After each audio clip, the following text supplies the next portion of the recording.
In the Shadows of the Void, Space Horror by Andrew J Kehoe. Chapter 1, Control. Captain Zala stood on the observation deck of the worn-down spaceship Endymion Hawk, gazing out at the desolate spaceport on the remote planet of Alfara 4. The air was thick with an unsettling tension, and the dim lights flickered sporadically, casting twisted shadows along the metallic walls. Zala, a seasoned explorer, tall, with lanky physique, recognized from his wide, curious, grayish-blue eyes. He wore his rugged features like armor, hardened by years spent navigating the unforgiving cosmos. Today, though, an uneasy knot twisted in his guts, fueled by whispers and rumors of the infamous anomaly A93. His ship and home, the Endymion Hawk, had seen better days. Its hull bore the scars of countless missions, scrapes and dents from asteroid fields, patches where wear and tear had been repaired but not quite erased. The control panel flickered with outdated systems, its screens displaying the weariness of years spent battling the void. Every surface inside the ship carried the scent of machinery mixed with sweat, lubricant, and the lingering echoes of previous adventures, triumphs, and failures. The crew had spent many nights huddled around a small galley table, sharing stories of the cosmos and the many scientific wonders they had encountered and discovered. The payday was contracted from Yakamura Corps, a formidable entity in deep space exploration, renowned for his enigmatic missions and relentless pursuit of the unknown, founded by visionary space entrepreneurs. The Yakamura Corps hires private ships and crews to investigate the countless anomalies scattered across the galaxy. Strange phenomena that defy explanation, hidden amongst the stars, with cutting-edge technology and the allure of lucrative contracts. Yakamura draws in the boldest captains and the most curious scientists, all willing to risk venturing into regions where space-time twists and ancient forces may slumber. Known for its secretive nature and whispers of classified discoveries, Yakamura Corps thrives on unlocking the mysteries of the cosmos, no matter how dangerous or otherworldly. "Have you heard the stories?" Adabu, the ship's engineer, asked, breaking Zala's reverie as she adjusted her tools, her brow arched in concern. "Ships disappearing without a trace. Whole crew's lost. They say the A93 is a one-way ticket." "Just rumors," Zala replied, dismissing her worries with a wave of his hand. "Every new anomaly brings tales of doom. We're explorers, not some shipwright scours. We've probably faced worse." Yet even as he spoke, Zala could feel the uncertainty creeping in. "Sure, but this isn't just some cosmic storm," Udabu continued, her voice low. "Davinsky on the Resolve staff told me that there's one survivor and that he killed himself in front of the rescue crew shortly after being found in an escape pod after 23 days of drifting in space. The rescue crew that responded to the distress beacon said that his eyes were blackened in obsidian when he died and that he snapped his own frickin' neck. How fucked is that? Also, Davinsky said that they were the last crew to enter Anomaly A93 and never return. The ship is gone, no logs, no debris, just a fucking escape pod and this whacked out story." Zala locked eyes with her, the weight of her words sinking in. "Every mission carries risks, Adabu. We'll follow protocol and stay sharp. That's what we do. Plus, Davinsky is a fucking exaggerator, so don't believe a word that Shaka says." He tried to sound confident, but the shadows of doubt lingered in the corners of his mind. Then Christensen, the ship's medic, burst into the room, her vibrant auburn hair bouncing with a fluidity and liveliness. "You two are still gossiping about that cursed anomaly?" she asked with a teasing grin. "Are we telling some ghost stories to go with our misery? If we're going to get spooked by all the rumors on the local spaceports, we might as well have a good time. I can prescribe something just to relieve your worries, guys. You're getting really fucking antsy." Zala arched an eyebrow, trying to suppress a smile despite the current moody aura enveloping them. "This isn't a game, Christensen. A93 isn't just another mission. There's a lot of money coming from those suits at the Yakamura Corporation, and we all know the Hawk needs a few new parts, or our next mission is definitely going to be planetside walking everywhere." "Oh, I know," she said, waving her hands dramatically. "But I like to think it is just like, I don't know, an adventure. Besides, what's the worst that can happen? We get trapped in another gravity well? Maybe we'll discover a new form of sentient mud. Who fucking knows? This could be our claim to fame, guys." "Just focus on the task at hand, Chris," Zala said, trying to maintain a semblance of authority. "We need to prepare for launch now, so all get to your stations." As they settled into their seats, Zala pushed aside the unease clawing at him. The crew had faced hardships before, but nothing compared to the chilling tales of Anomaly A93. The stories circulated in the hushed tones in the corridors of spaceports. Stories of ghost ships, whispers in the dark, and the crews that had lost their minds.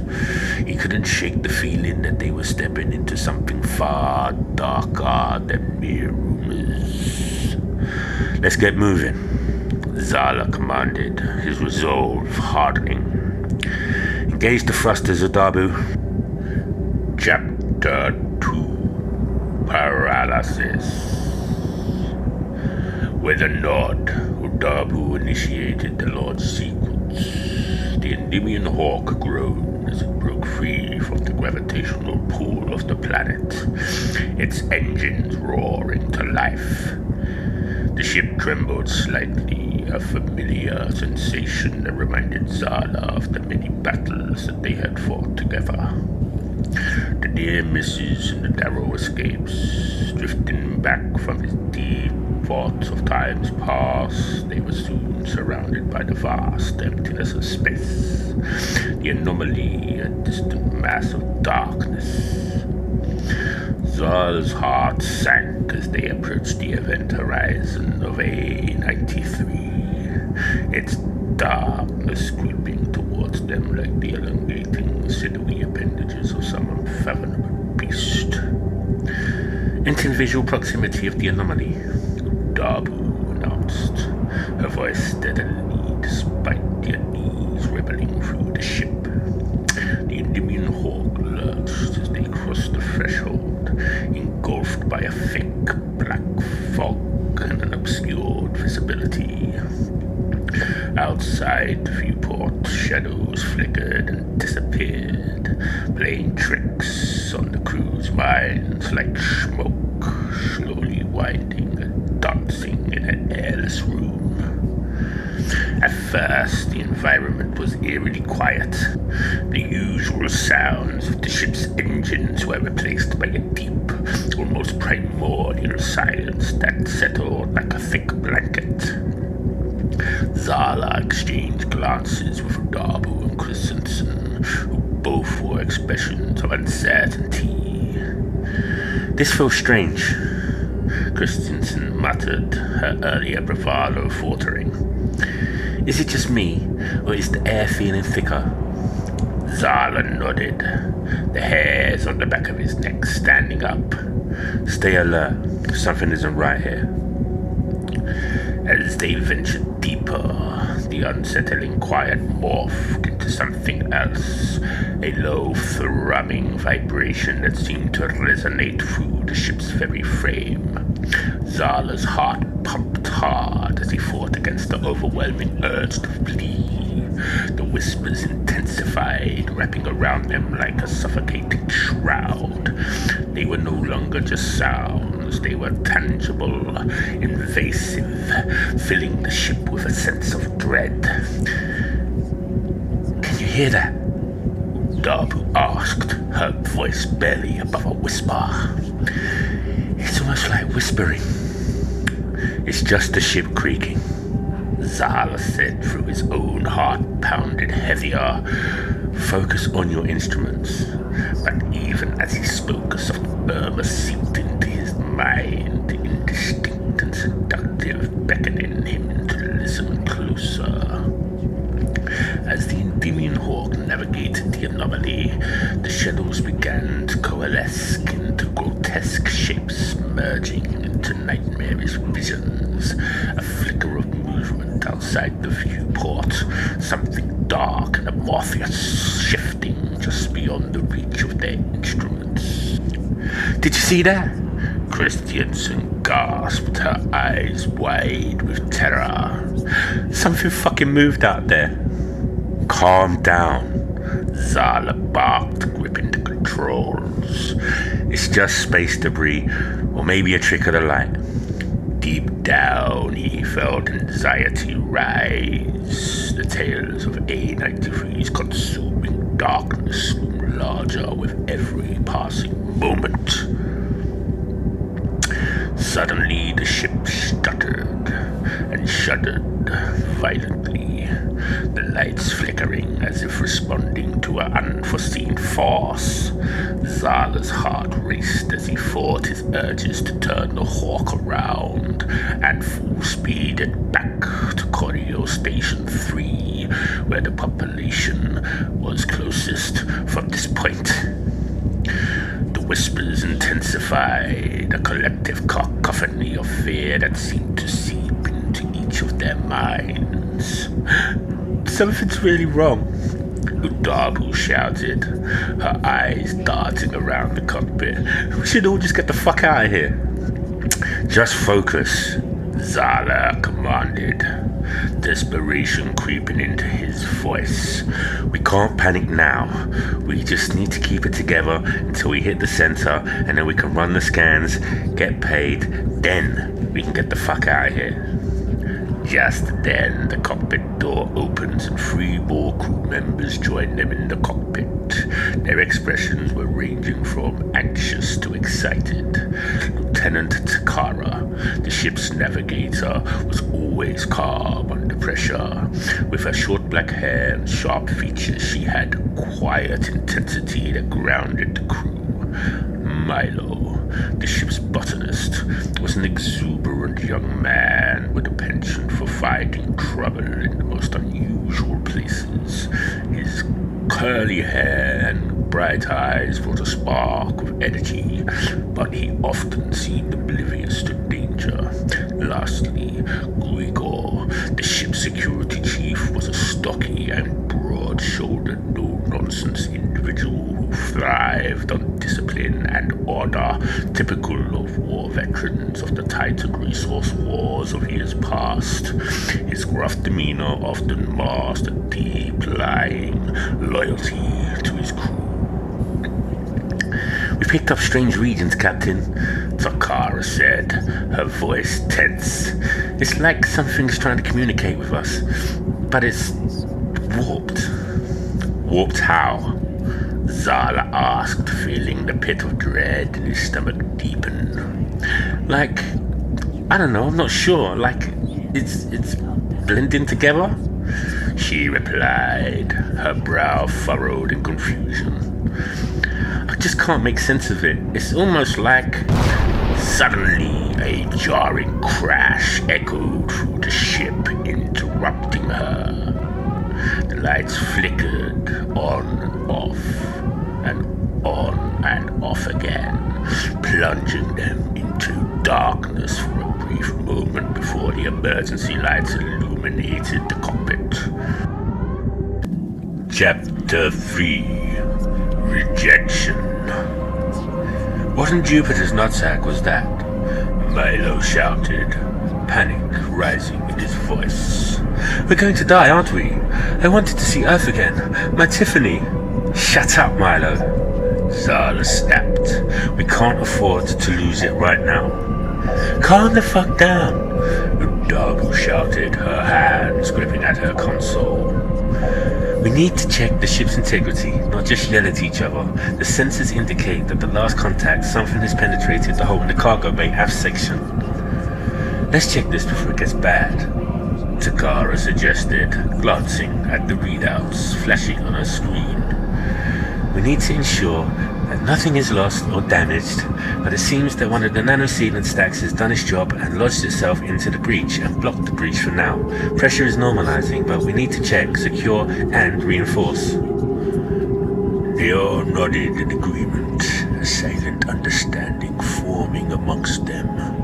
Each crew member had their own reasons for exploring the depths of space, but their shared history had forged a bond stronger than mere duty. As they ventured together toward the aft cargo hold, the atmosphere thickened with a palpable tension. The whispers continued to weave through the air, melding into a haunting symphony that echoed off the metallic walls of the amphibian hawk. Zala led the way, his mind wandering with a mix of dread and anticipation. The corridor was dimly lit, the lights flickering as they approached the heavy hatch to the cargo hold. Zala felt ice race down his spine, a sense of foreboding washing over him like cold water.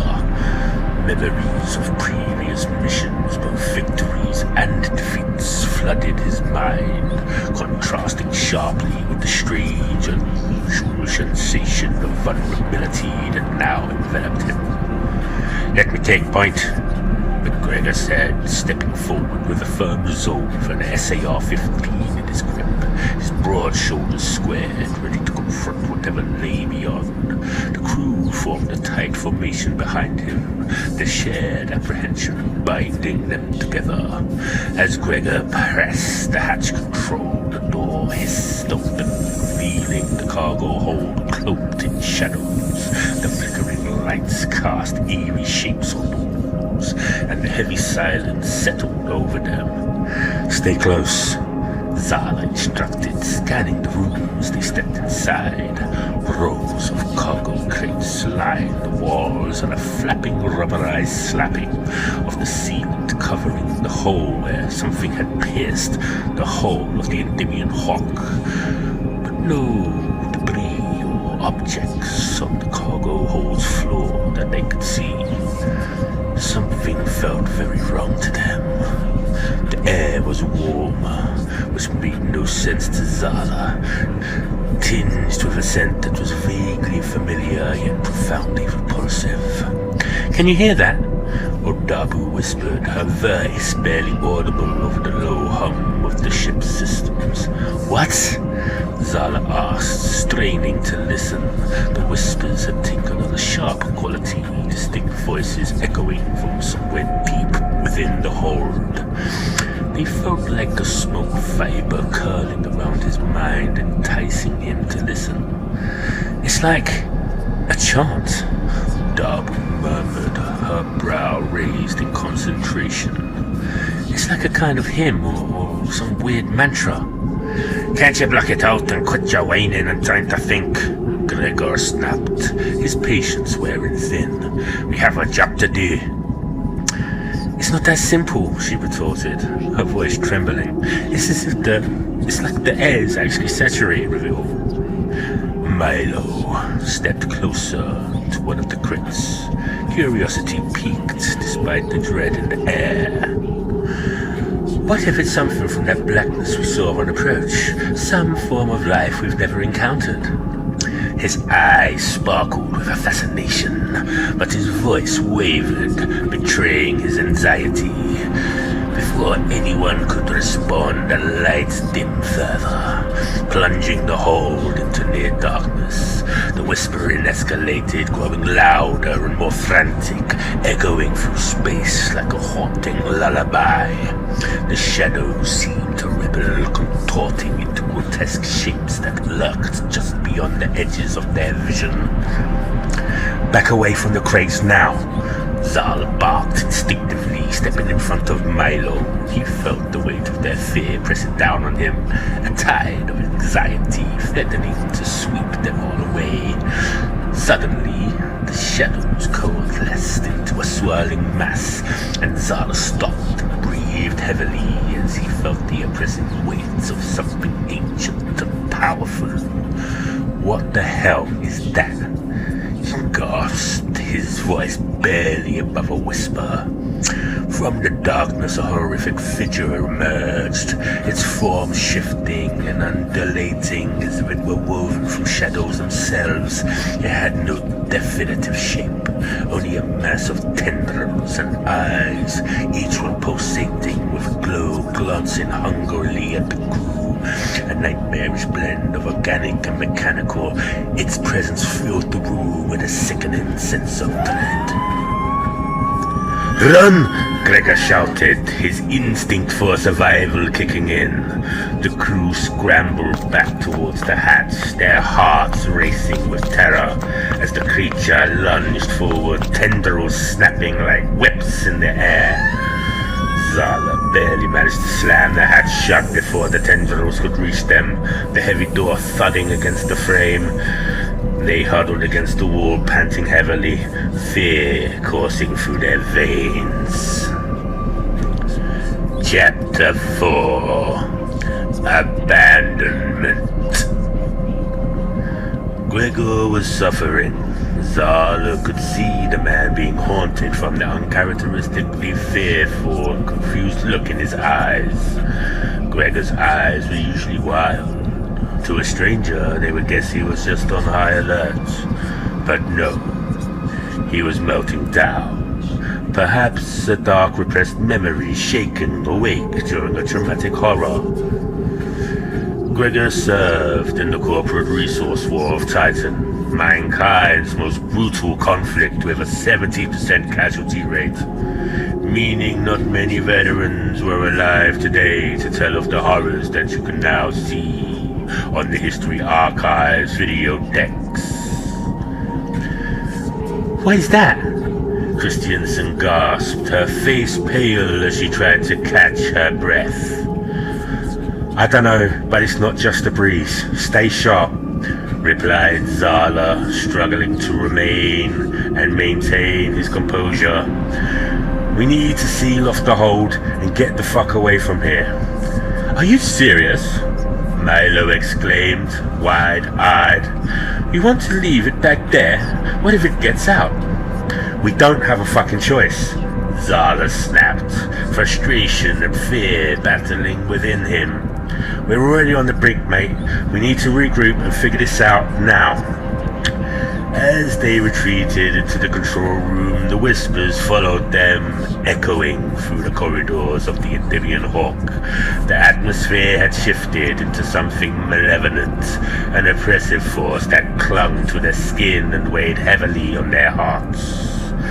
Once they were back in the control room, Zala quickly locked the hatch behind them and turned to the crew. "We need to discuss what we all just saw," he said. His voice was steady. "If we can understand it, maybe we can work out what the fuck is going on." "But how can we analyze that thing?" Udabu asked, her voice shaking. "We're not equipped to deal with whatever the fuck that was." "The readings from the anomaly should give us clues," Takara interjected, her eyes wide with determination. "If we can track these movements, we can maybe..." Before she could finish, the ship shuddered again, alarms blaring as the lights flickered once more. The whispers intensified, a crescendo of despair, enveloping them as if the very ship itself were protesting against their presence. Chapter 5 Rejection. Zala drifted in his own mind, untethered in a void that seemed to stretch beyond time, beyond even the concept of existence. The darkness around him was not an absence of light, but an entity unto itself, a vast and living abyss that pulsed with a stickly rhythm as though the void itself breathed.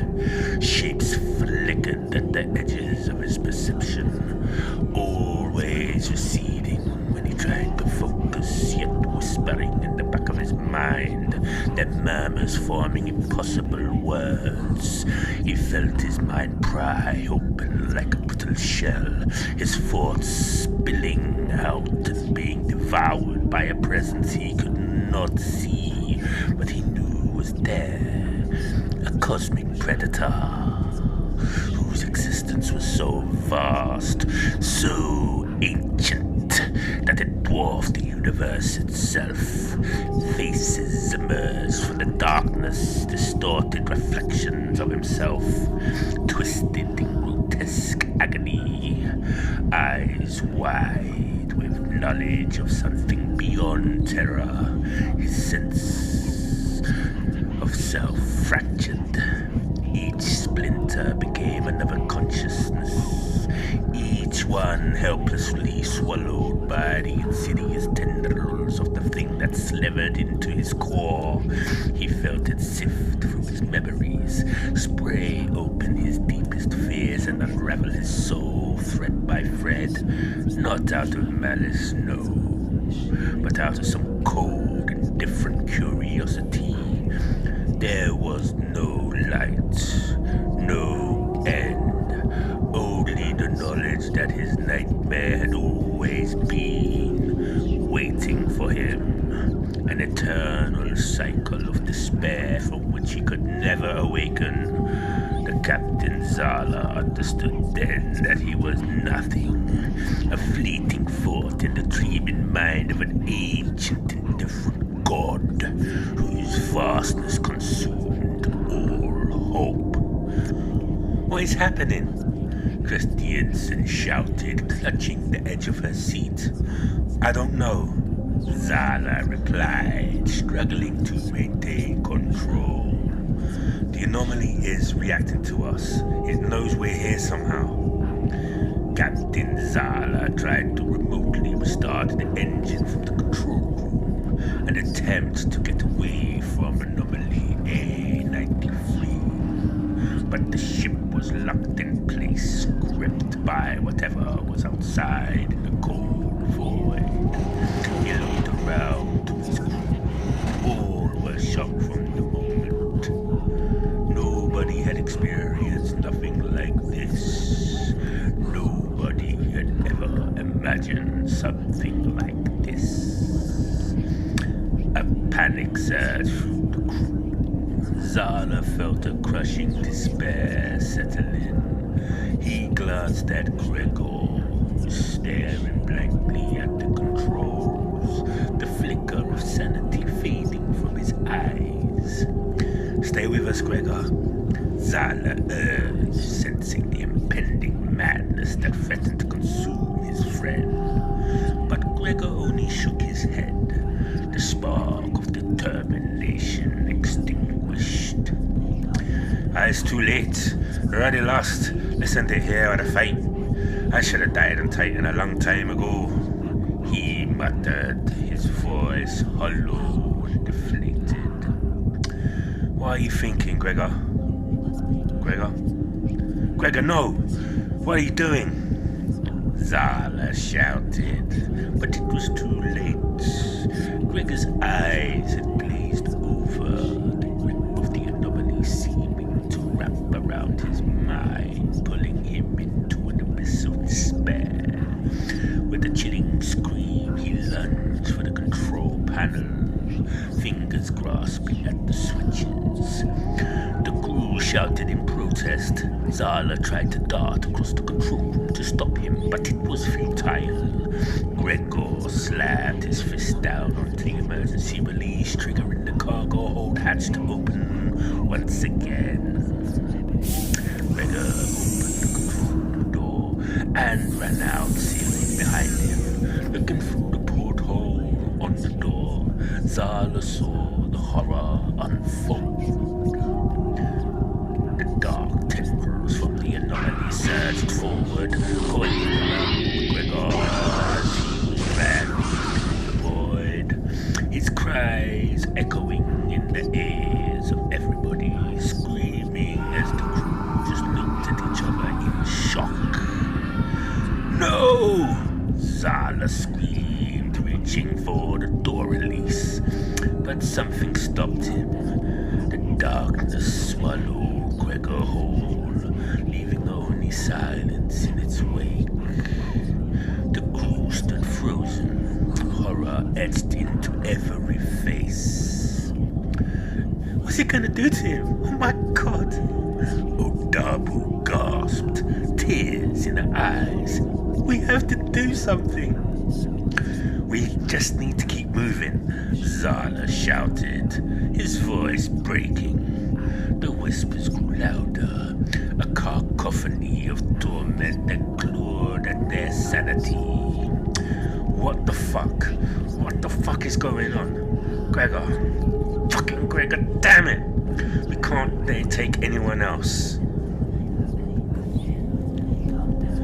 Chapter 6. Shame. As they scrambled to secure the control room, the reality of their situation set in. They were trapped in a nightmare, an entity feeding on their fear and despair, picking them apart one by one, and now it is loose in the ship. Milo's laughter broke the tension, a frantic, nervous sound. "This is just a bad dream, right? Any moment now, we'll wake up and it'll just be another day in the void." His voice wavered, the veneer of humor cracking under the weight of reality. "Focus," Zala barked, despair clawing at him still. "We need to work to find a way out of this anomaly. We need to stick together and just focus on a solution." Before they could process their next move, the ship jolted again, this time much more violently. The lights flickered out completely, plunging them into pure darkness. The whispers morphed into a maddening roar, enveloping them into a suffocating grip of terror. In the pitch black, Takara screamed the sound of primal fear. "Something's in here with us!" Suddenly, the emergency lights flickered on, illuminating a grotesque figure standing amidst the shadows near the control column. A malformed creature with sinewy limbs and twisted features, with eyes that seemed to weep darkness. It had taken on a humanoid form, but it was a warped reflection of madness. It had gripped Takara by the throat and ripped her head from her neck like a dog, and tossed her body and head to either side, blood splattering everywhere. Everyone frozen in shock or fear, or maybe a bastardized mix of the two. Zala's blood ran cold. "Run!" he shouted, opening the control room door, shoving Christiansen and Odabu through and toward the cockpit. As he reached for Milo hesitated to respond, the madness flickering in his eyes. "Milo, come on," Zala urged, but Milo stood frozen, his face now a parody of himself. A mask worn. A mask of madness. Oh my god, it's beautiful, Milo murmured, awe mixed with despair. It's everything we've ever dreamed of. Milo, what the fuck are you doing? Milo, no! Zala cried, but it was too late. The creature reached out with his elongated fingers or appendages, brushing against Milo's arm. A cheap scream erupted from his lips, echoing through the ship as the darkness enveloped him. Christiansen and Udabo fell forwards into the cockpit, Zala close behind, slamming the door shut behind him as fast as he could press the button. They huddled together, their breath quickened as they fought against the encroaching darkness. The whispers crescendoed, filling their minds with horrific visions of the lost crew members and warped creatures that had perished within the anomaly's grasp over the many centuries and millennia. Only 3 of us left, Dabu murmured, her voice trembling. What do we do now? We have to fight or die, Zala said, the resolve hardening in his chest despite the terror wrapping around them all. If that thing is feeding on our fear, we need to be strong and confront it head on. We can't let it have the last of us. We can't stay here. We need to get back and tell everyone in the population to stay the fuck away from this shit show.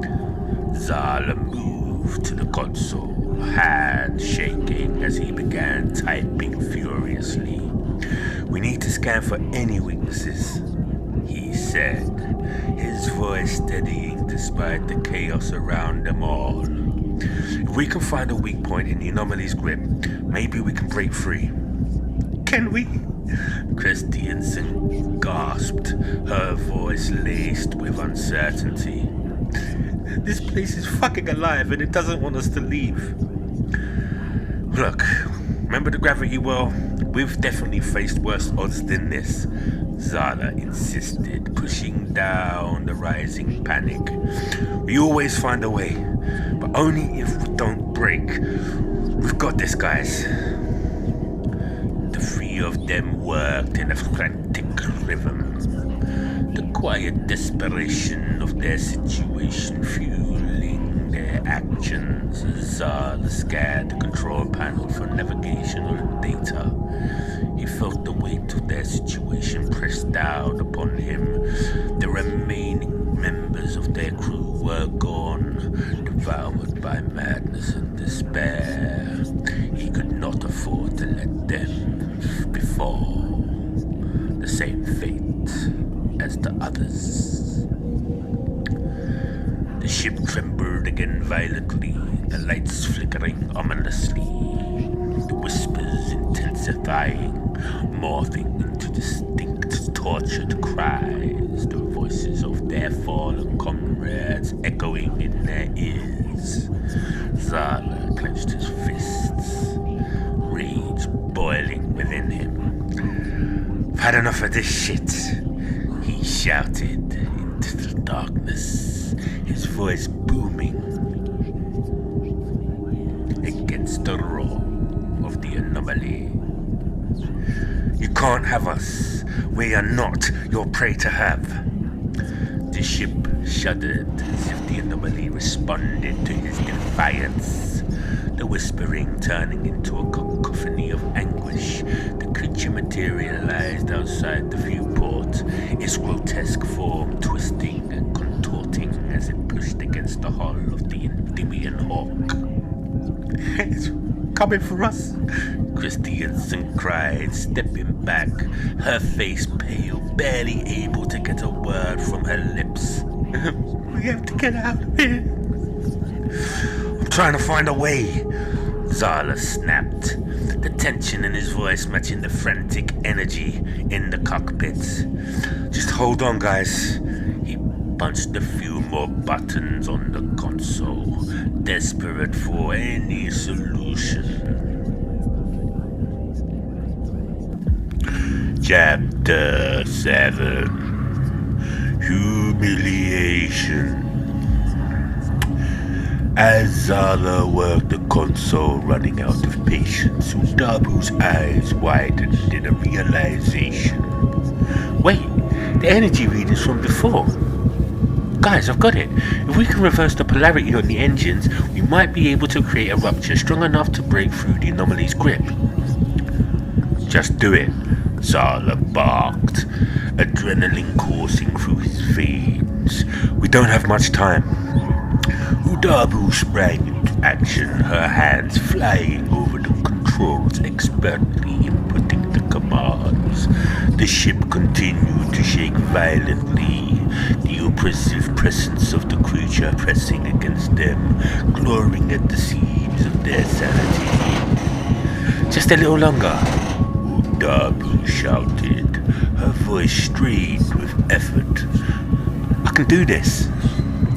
As they raced against time, the creature slammed hard against the ship with a deafening crash, its distorted form now visible through the viewport. Zala's heart raced as he felt the ship shudder violently, alarms blaring in warning. The cries of their fallen crewmates echoed louder, becoming a discordant symphony. Now, Dabu shouted, her fingers hitting the final command. The ship moved to life, and the bright flash of energy enveloped them. The whole vibrating with a low hum. Zala gripped the console as the energy pulsed outward, creating a shockwave that reverberated through the anomaly. The whispers reached a fever pitch, a chorus of anguished screams that clawed at their minds. The creature writhed in annoyance more than pain, and the energy tore through the space all around the Endymion Hawk. Hold on! Zala shouted as the ship surged forward, propelled by the energy released. The Endymion Hawk broke through the swirling chaos, bursting into the vastness of space just beyond the anomaly's grip. For a moment, the crew was suspended in disbelief, staring at the stars twinkling in the distance. The darkness of the anomaly receded behind them, and the oppressive weight lifted. They had made it, survived against insurmountable odds. But victory was short-lived. The sound of weeping filled the cockpit, and Zala turned to see Christensen and Udabu staring at the view screen, horror etched in their faces. The stars beyond the anomaly flickered, and the chilling presence filled the air, dark tendrils snaking through the ship. No! Christensen gasped, her voice barely a whisper. It's over! The whispers began to swell again, a chorus of despair that filled the ship. Zala's heart sank as he realized the truth. While they had escaped the physical form of the anomaly, they had not escaped its grip. The terror had followed them, embedding itself deep within their minds. Zala! Udabu's voice trembled. He's still here. He's in here with us. In a moment of profound understanding, Zala recognized the horror that lay ahead. They had escaped the darkness of the anomaly, but it had seeped into their souls, twisting their very essence. The survival they had fought for now felt hollow, overshadowed by the inevitable descent into madness. It's too late for me. Christiansen murmured, her eyes glazing over as the darkness closed in. I can feel it. He's taking me. Don't give in, Zala shouted, desperation flooding his voice. Fight it, we can't. But her screams were drowned out by the cacophony of whispers which swelled into a familiar, now terrifying roar. The ship trembled violently and the lights flickered wildly, casting grotesque shadows on the walls which pulsated and weaved until the immaterial became material. A thing appeared between both Christiansen and Dudabu. The dark manifestation of pitch black that killed Gregor, Milo, and Takara. Zala watched helplessly as his friends were ripped into pieces in a heartbeat. Their faces contorted in horror as the darkness consumed them. In those final moments, he could see the flicker of the creature in their eyes, a reflection of the nightmare that dissolved as he wiped the blood from his eyes, now drenched in what used to be his oldest friend.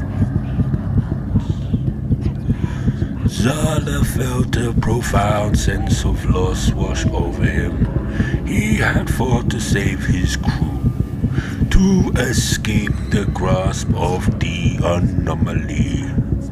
But the victory had come at an unspeakable cost. The Endymion hawk drifted through the void, a hollow shell of its former self, and he was left alone in a world of darkness and despair.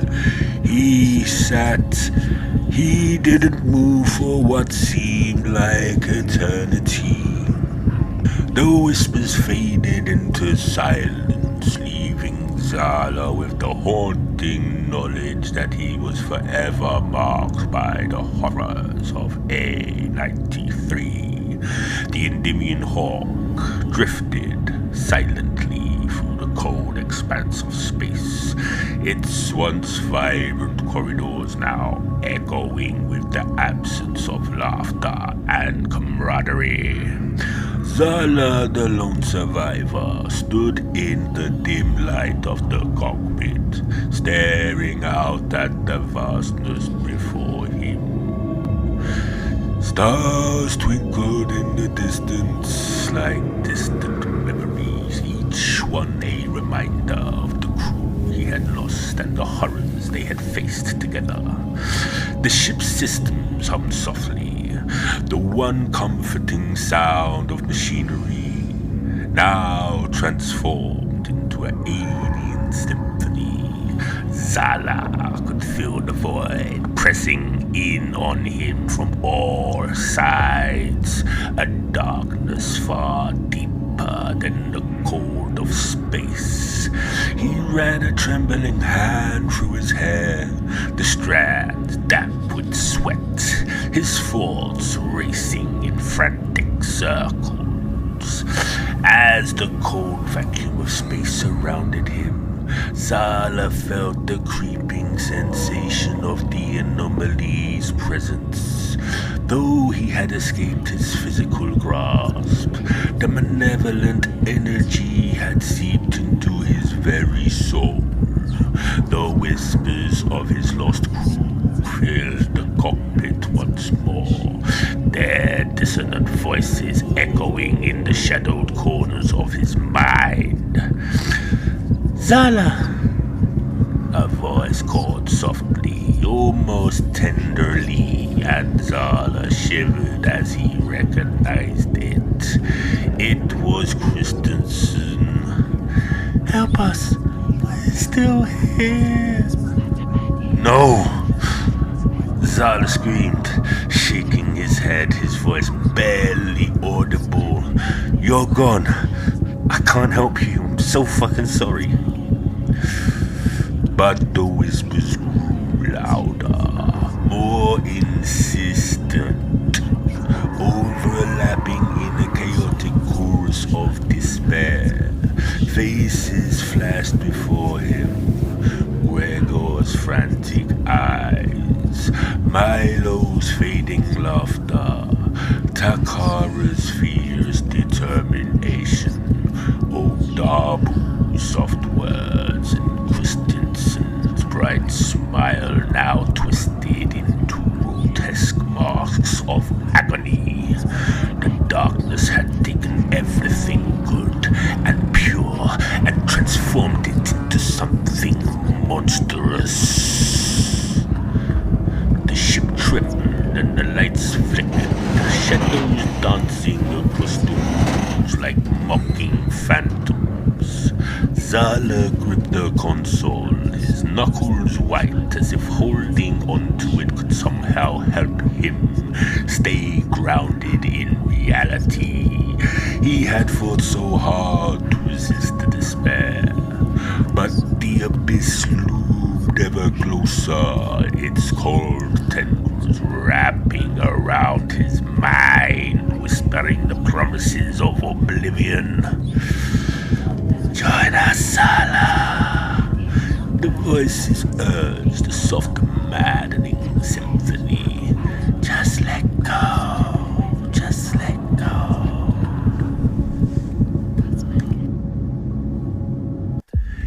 Chapter 8.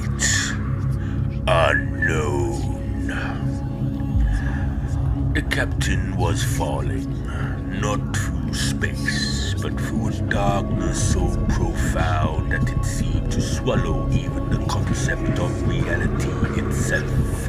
He could hear something, an endless, guttural chanting, words of a language that burned and twisted his thoughts, their meaning unfathomable yet deeply, horrifically familiar.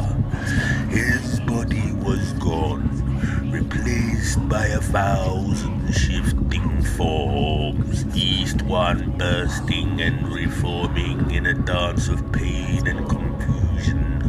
He became aware of an eye, a monstrous cyclopean orb that opened before him.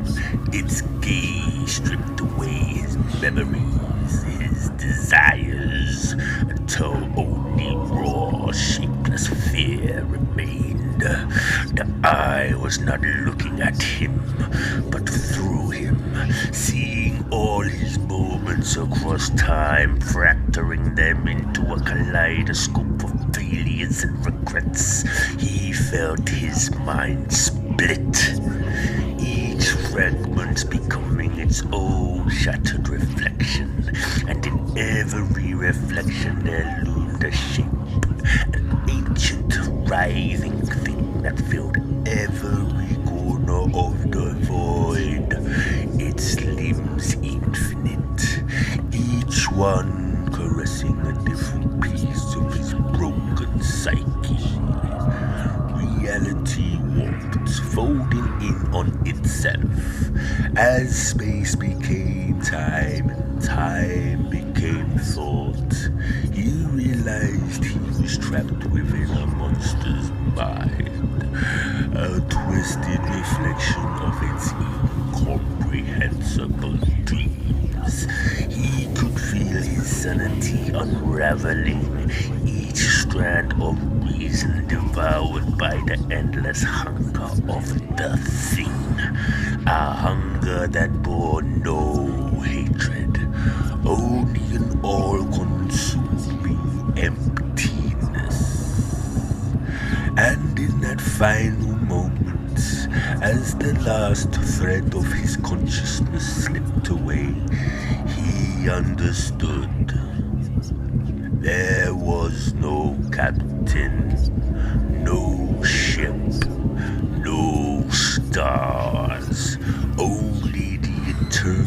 boundless madness of the thing that dreamed him into being. Zala felt his grip slipping on the console, on reality, on everything he had once known to be true. The boundary between the physical and the mental seemed to blur. The walls of the cockpit melting into the dark void that encircled him. He was no longer sure where the ship ended and the abyss began. He stumbled back, away from the console, his heart pounding as the voices continued their unrelenting litany. You belong to us, Zala. You always have. Zala's knees buckled and he fell to the floor, the cold metal pressing against him, grounding him to a reality he could no longer comprehend. The darkness was inside him, crawling beneath his skin, burrowing into his mind. He could feel his thoughts unraveling, his memories slipping away like sand through fingers. No, he tried to say, but his voice was lost, swallowed by the cacophony of whispers that filled his mind. The ship rolled around him, the metal twisting and warping as if the anomaly's presence had infected the very structure of the Endymion Hawk. He was trapped in a vessel that was no longer his, drifting through an endless void with no hope of escape. Chapter 9: Death. The stars outside the viewport seemed to dim their light. The light seemed swallowed by an all-consuming darkness. Zala's vision blurred, his thoughts a fragmented mess of terror and despair. He could see them now, the shapes in the shadow, the monstrous forms that defied understanding, entities that exist beyond the boundaries of human comprehension. They had seen him, marked him, and claimed him as their own. With a final desperate gasp, Zala realized the truth. There was no escape, no hope of salvation.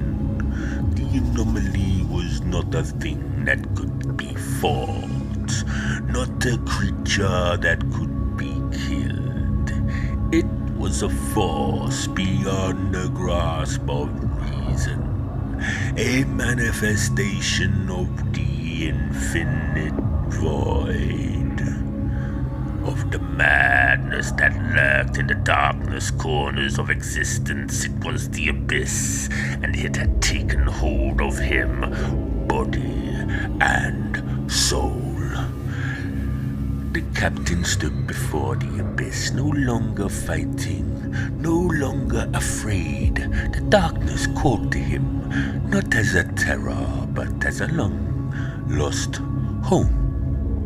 A place he had known before his first breath, before the light of stars had touched his eyes. The void opened, not a monstrous, but comforting feeling. He felt the ancient presence reach out, cradling him as a mother would a child. The whispers, once maddening, now spoke of peace, of returning to the place where his existence first took shape, his birth, a familiar, forgotten feeling. He let go, feeling the warmth of oblivion seep through him, embracing the darkness that had always been a part of him. As he drifted into nothingness, he remembered this was the beginning, and now it was the end. A perfect, eternal circle. And then, all at once, the whispers stopped. The darkness surged forward, enveloping him completely. A void without end, without light, without hope. The last thing Zala felt was the cold touch of the abyss, pulling him down into its depths until there was nothing left but silence. The Endymion Hawk drifted onward, a ghost ship lost to the cosmos, its captain and crew swallowed by the darkness, a lone beacon of despair amidst the cold, indifferent stars. And in the vast emptiness of space there was no one to witness as the vessel slowly drifted, its secrets, its horrors, forever lost to the madness of the infinite night.